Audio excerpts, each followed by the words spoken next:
18 जुलाई को एनडीए की दिल्ली में बैठक होने वाली है और उससे पहले कुनबे में एक और मेंबर जुड़ गया है। उत्तर प्रदेश में सोहेल देव भारतीय समाज पार्टी के अध्यक्ष ओपी राजभर ने एनडीए से गठबंधन कर लिया है। 14 जुलाई को अमित शाह और ओपी राजभर के बीच मुलाकात हुई थी और आज अमित शाह ने सुबह सुबह ट्वीट करके इस बात का ऐलान कर दिया। शाह ने ट्वीट करके एनडीए में ओपी राजभर का स्वागत किया और लिखा कि ओपी राजभर के साथ आने से गरीब वंचितों के कल्याण को ताकत मिलेगी।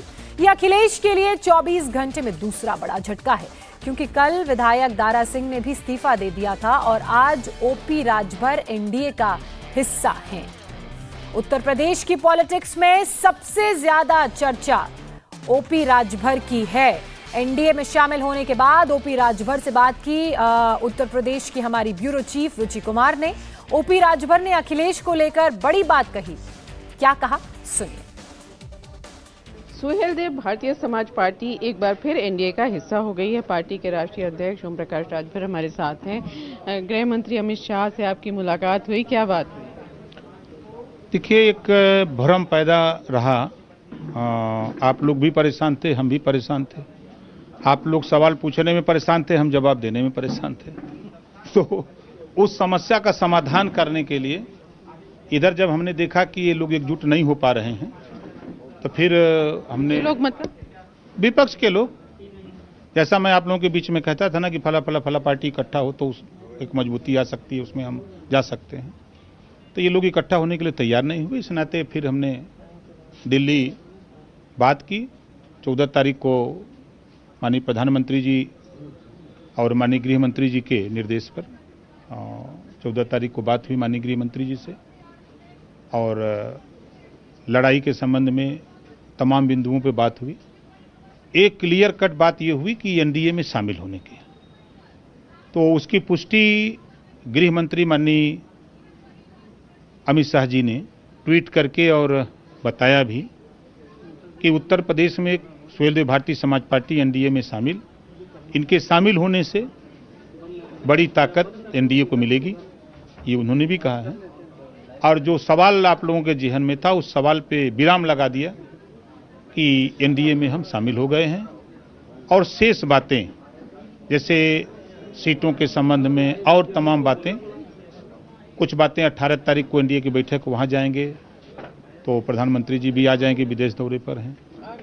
अच्छा, तो उनसे बातचीत होगी, तो जो बातचीत होगी वो हम आपको अवगत कराएंगे। देखिए, जैसे आपने विपक्षी एकता की बात की, तो अभी जब विपक्षी पार्टी की मीटिंग हो रही थी, उसके पहले आप कह रहे थे कि अगर मायावती को प्रधानमंत्री पद का उम्मीदवार बना दें तो आप उनकी एकता के साथ हैं। तो ऐसा क्या हुआ कि एकदम से आप मायावती से बीजेपी में चले गए? नहीं, देखिए, जब अखिलेश जी अड़े हुए हैं कि हम मायावती जी से करेंगे नहीं, कांग्रेस से करेंगे नहीं, ओम प्रकाश राजभर से करेंगे नहीं, तो करेंगे किससे? केसीआर से करके कई वोट पाएंगे? ममता जी से वोट करके यूपी में कई वोट पाएंगे? लालू जी से पार्टी से गठबंधन करके यहाँ कई वोट पाएंगे? ओपी राजभर की बातचीत रुचि कुमार से हमने सुनी और इस वक्त रुचि कुमार हमारे साथ जुड़ भी चुकी हैं। रुचि, अब ये समझाइए कि ओपी राजभर का सपा का दामन छोड़ के एनडीए के साथ चला जाना कितना बड़ा नुकसान सपा के लिए और विपक्षी एकता का जो जिक्र कर रहे थे विपक्षी गठबंधनों के लिए है, और मायावती के लिहाज से जो उन्होंने बातें कही उसके भविष्य में हम क्या मायने निकालें? देखिए, नुकसान तो बहुत बड़ा है, क्योंकि एक तो सीधे सीधे देखिए, इस समय जो 2022 का चुनाव ओम प्रकाश राजभर ने अखिलेश यादव के साथ मिलकर समाजवादी पार्टी के साथ मिलकर लड़ा था। 6 विधायक हैं उनके, तो वो 6 विधायक अखिलेश यादव के पास से कम हो जाएंगे। कल एक विधायक दारा सिंह चौहान जो सपा के विधायक थे, उन्होंने इस्तीफा दे दिया है। तो इस तरह से 2 दिन में अखिलेश यादव के 7 विधायक कम हो गए हैं। अब ये तो विधायकों की बात हुई, लेकिन ये मैसेज बढ़ा जाता है। अब अगर आप राजभर की बात करेंगे तो उत्तर प्रदेश में करीब 4% राजभर बताए जाते हैं, और जो ईस्टर्न यूपी है, खासतौर से मऊ, गाजीपुर, बलिया, आजमगढ़, इन इलाकों में कहीं कहीं 15% तक राजभर वोट है। तो अब ओम प्रकाश राजभर कम्युनिटी के बड़े नेता हैं। तो ऐसे में लोकसभा चुनाव में बीजेपी लोकसभा चुनाव की जबरदस्त तैयारी कर रही है।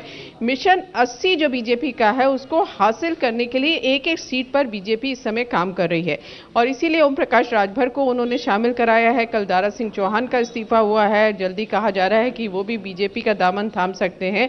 और जैसा ओम प्रकाश जी। राजभर से बात की, उनका कहना है कि और भी बहुत सारे लोग उनके संपर्क में, वो तो ये भी कह रहे हैं कि जयंत चौधरी भी अगले 10-12 दिनों में एनडीए में चले जाएंगे।